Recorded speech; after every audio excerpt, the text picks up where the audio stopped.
All right, everyone, welcome back into another props video. Going to be breaking down the top prop bets for game one of the NBA Finals. Let's go ahead and get into it. Now, first, I do want to start off with a quick game preview for this game. Looking at the point spread, it is a game where we do have to worry about a blowout. Obviously, OKC is going to be heavily favored to win in this series, about minus 750 to win the series. In this game, they are 9.5 point dogs, so obviously highly likely to win this game as well.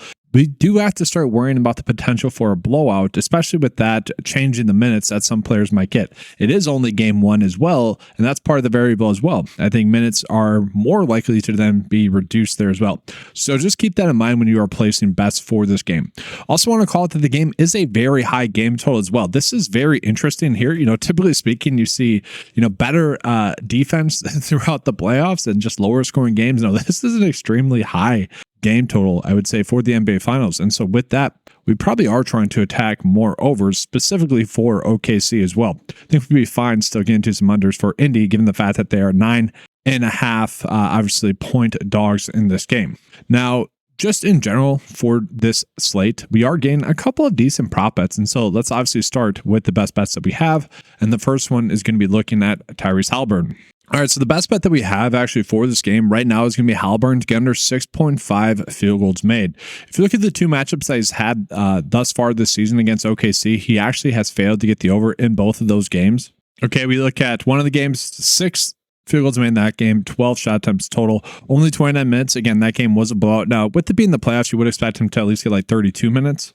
And then really early on in the season, 35 minutes, 2 shots, only 6 field goals made. Okay, so this is a matchup that is typically more difficult for guards as well. And so I can agree with this bet being the best bet on the board, 55% likelihood for it to hit. And so obviously this is a bet that we should be placing. It's just with the NBA playoffs, it really has come down to how much volume we want to get on certain bets, whether or not we like them or not, right? That's really been the NBA playoffs, but that's the best bet that we have on the board right now for PrizePicks. Now let's just go ahead and take a peek at the next best bet. That's going to be Andrew Nembhard to get over 23 for his fantasy score. This one's definitely interesting because it is a difficult matchup going against OKC, like I just mentioned.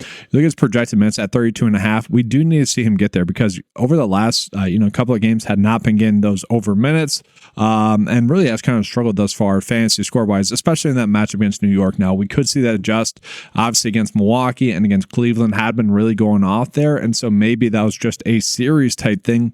Look at the data points that we have coming into this, like we do like that over there. Now, if we go ahead and just take a peek at kind of his game log against OKC as well, did get the over in one of the games against them. Even in that game that was a blowout, he still got the minutes that you'd want him to get. And then in the earlier game, where it was a closer game, 29 minutes in that game, was able to crush and get that over in that game there as well. So I think that's what Vegas is reading into with kind of their line that they're giving him. And so obviously the 9-5 data is a reflection of what Vegas is expecting. So I can get behind really why the data is telling us to bet on Nembhard to get over his fantasy score, even though over the past 2 games has really struggled to get that over. So I think we kind of be okay with that. I think that would be one that also correlates with kind of this bet where we're seeing Aaron Naismith to get under his fantasy score.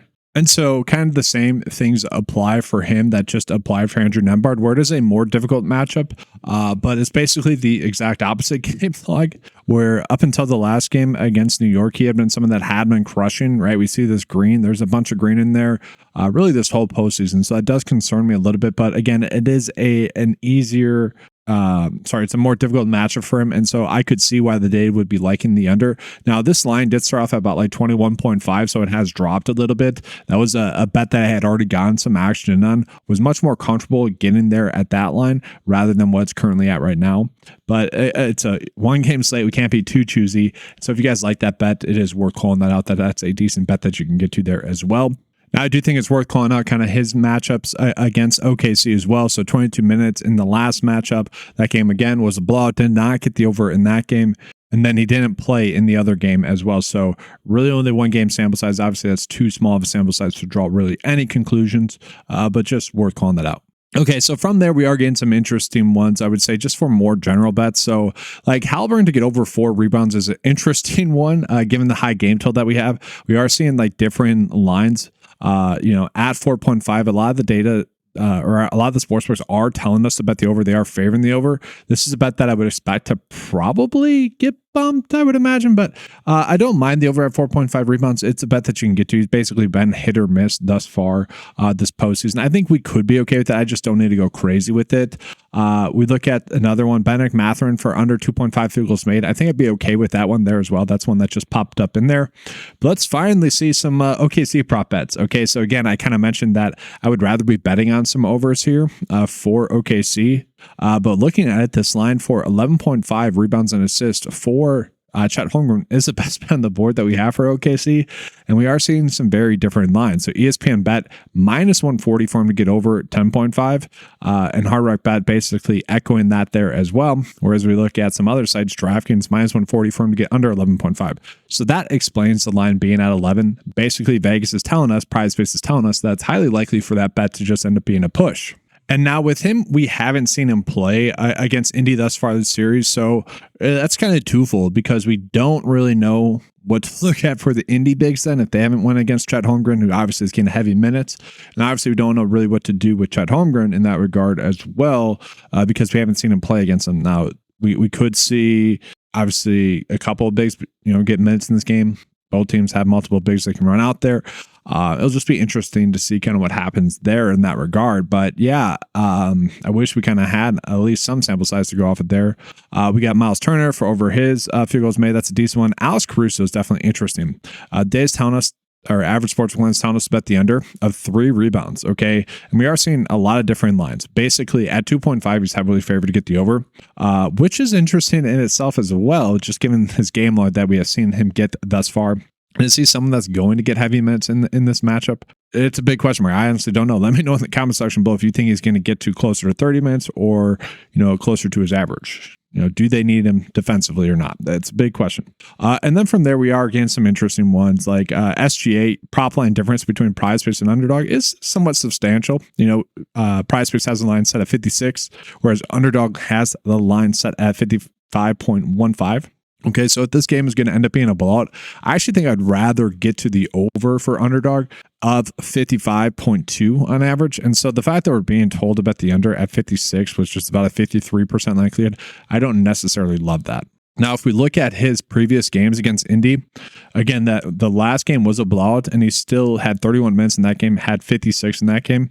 And then the first game, he really went off. And so again, actually, typically speaking, I don't tell you guys to go against what Vegas is telling us to do. Vegas is going to be right more times than not. But if you like this over bet, kind of like I'm liking it as well, for Underdog, I would say we could bet the over. Obviously, we don't want to place this bet on PrizePicks where, again, it's not huge, but like there's a decent prop line difference there. And so don't place that bet on PrizePicks. Only do that on Underdog if you guys like that bet. Now, that being said, I do just want to go ahead and take a peek at, are we getting any hammer bets? We are not for PrizePicks. So let's just go ahead and take a peek at where we are getting great bets. Okay, so great bets are, bets where a lot of the data is kind of matching up. Jalen Williams under 5 assists, Haliburton over rebounds and assists. So some decent ones. Did want to call these out to you guys if you guys like any of these. Now, obviously, odds are always updating.